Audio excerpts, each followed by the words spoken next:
Welcome back everybody to the Figma series. So today we're going to be covering animations. Now, I've already added animations to the previous existing page. So we're going to be going over the animations and then we're going to cover exactly how I went about creating some of them. First one we have here, contact us. Drop down menu allows us to see all the possible contacts ranging from email to Instagram to Facebook to WhatsApp. If we click it, it goes back to normal. Gallery page. Now this is meant to redirect us to a gallery page link once we click on it. And so this is what it would look like, and then it would send us to the link and then come back to normal. Next we have the various areas in Kyoto in which you can visit. A little fun fact about them, as well as a book now button. So the idea is that you click on this and it will send you to a page where you can have a booking set up and eventually even link to our CRM, where each customer can be tracked and placed on various parts of the booking funnel. Here we're going to have a video that will play, right? That will showcase one of the key landmarks in Kyoto. Here we have a book consultation button. This is also something that's going to be connected to our CRM, but also a Calendly as well, because we're going to be wanting people to schedule consultations with us to help them plan out various different packages. We could have different tiers ranging from, standard to gold to platinum, that kind of thing. And booking consultations where you want to go, on which days, which hours, which activities you want to do. These kinds of things I think are very helpful, right? And rather than just booking an individual place like what we have here, it will allow you a wider range of customization with your trip. And then last, we simply have reviews. It's very simple stuff, and it allows us, we have a little carousel here which allows us to scroll and see the various reviews. Okay, so here I have a version of the page with 0 animations done, so that I could show you how we did some of the more basic animations. So the first one we're going to be going over is the buttons. The simple gallery and contact us button. We're going to be going over the hover feature, and it'll be an overall great way to give a very basic explanation of exactly how animations work in Figma. And everything we use while creating the buttons will apply to just about everything else that we create. So let's get started. First thing, you're going to need to create a copy of the original element here, right? You're going to want to then create another one. So what you want to do is to have multiple frames of an element, similar to what I have here, duplicates. And you want to have those frames be that element in various different states. So give me 2 seconds here.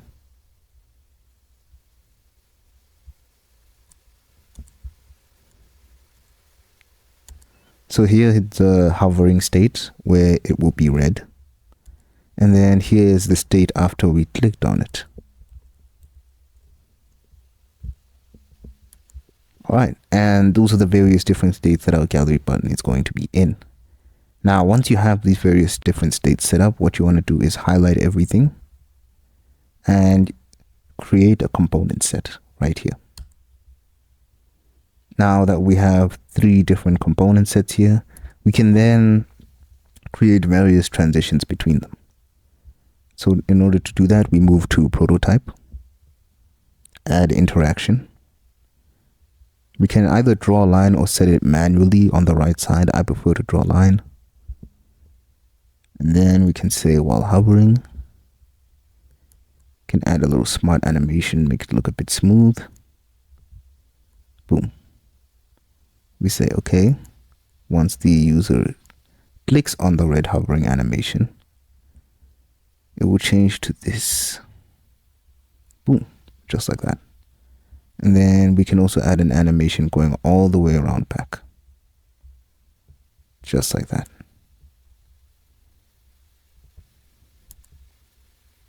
And that is literally how you do animation. That's actually quite simple.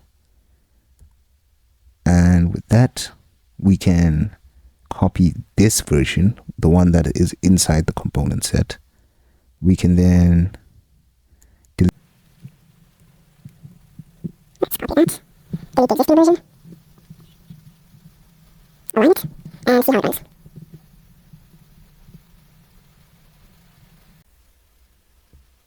And just like that,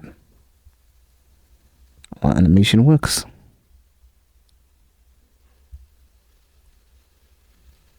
Here we're going to need to copy the original image, copy the text,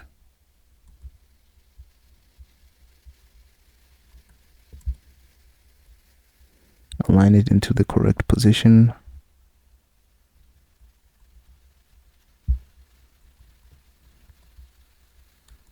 copy, paste.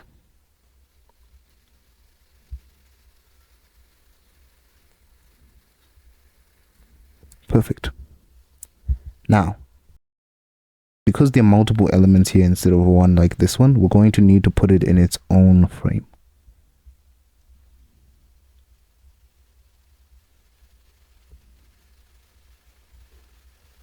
We can adjust its position relative to the frame. First, let's get rid of this white background, no fill.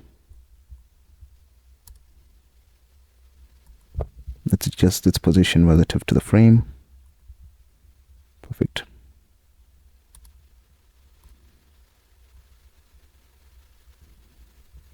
All right, and now the next thing that we're going to be learning about right now is something called auto layout. This essentially sets the exact position that something is going to have on the frame, so that no matter how you change the size or you move the frame, the element itself remains in the exact same position relative to the frame.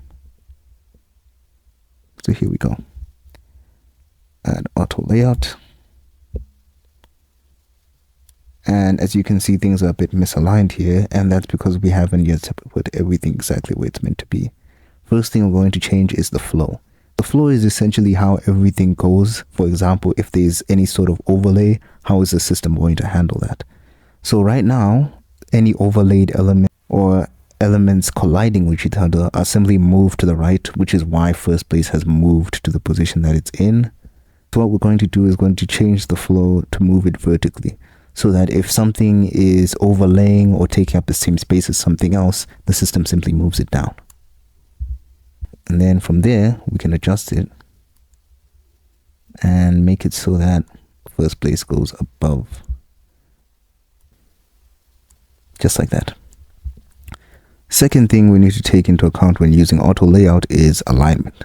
This is essentially its position relative to the frame, and this covers basically every element's position relative to the frame. It would look like this. And now everything's centered, just like that. Nice and perfect. And no matter how much I change it, no matter how much I widen it, it's all going to be relatively centered. So that's just about everything you need to know about the images. From here, we're going to create its second state. So we just need to copy this frame here.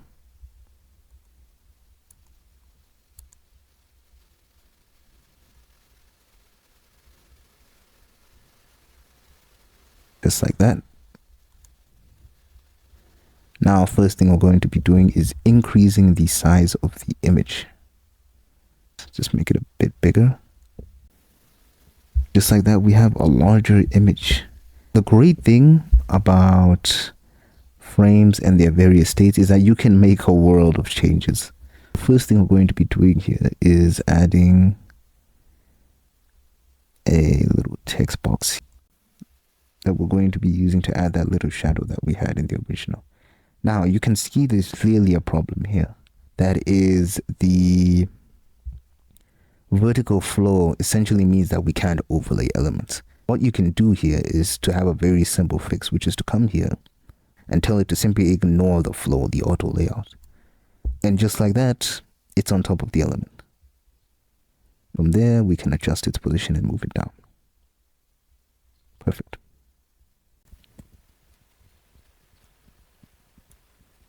Swap it around.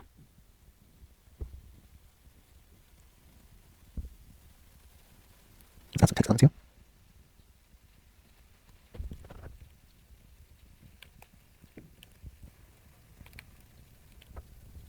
Adjust some of the properties. And ignore the layout.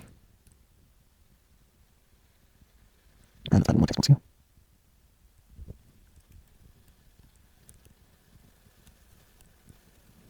Ignore auto layout. Move it up. And just like that, we are done with both states of the button.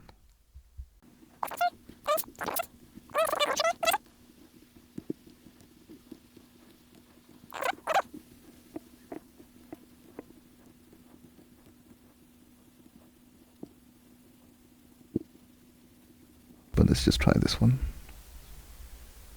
Slight problems with the alignment there. I need to check that. Let's see. I see the problem.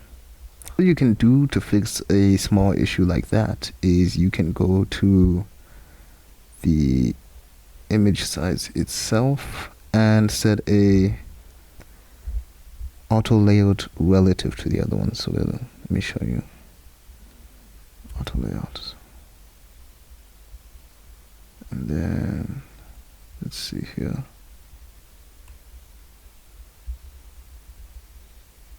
Let's see. Essentially what this auto layout is going to do is that it's going to make sure that no matter how the image is manipulated, that it essentially all remains in the same position. Let's try it now. And the easy fix. The last animation I'm going to be covering today is going to be a very bare bones basic carousel. You want to take all of the original elements that are going to be displayed within your carousel. You want to copy them and then create an auto layout. From there, once we have the auto layout, we can center everything. And then we can create gaps in between each of them. And the gaps allow us to have very consistent sizes no matter how we scale them. Create a frame that's going to be the exact same size as the original image that we have here. There we have our frame. Let's bring that outwards. We can put that right back there. Here we have the original frame. Within our frame is where we're going to have everything aligned and set up. Our frame will give us the ability to see how it will look, how these will look at various stages. What we're going to have is we're going to now put these inside of the frame. Okay, we're going to then insert this into frame 3. Boom. From here, we're going to duplicate the frame.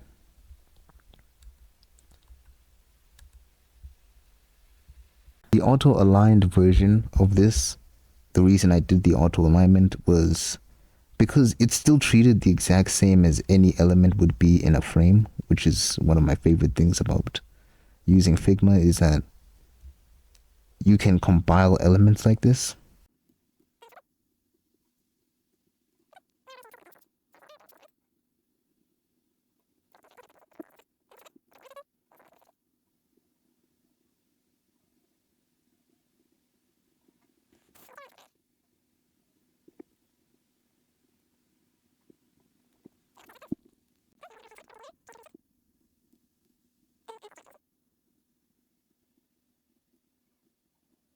And drag.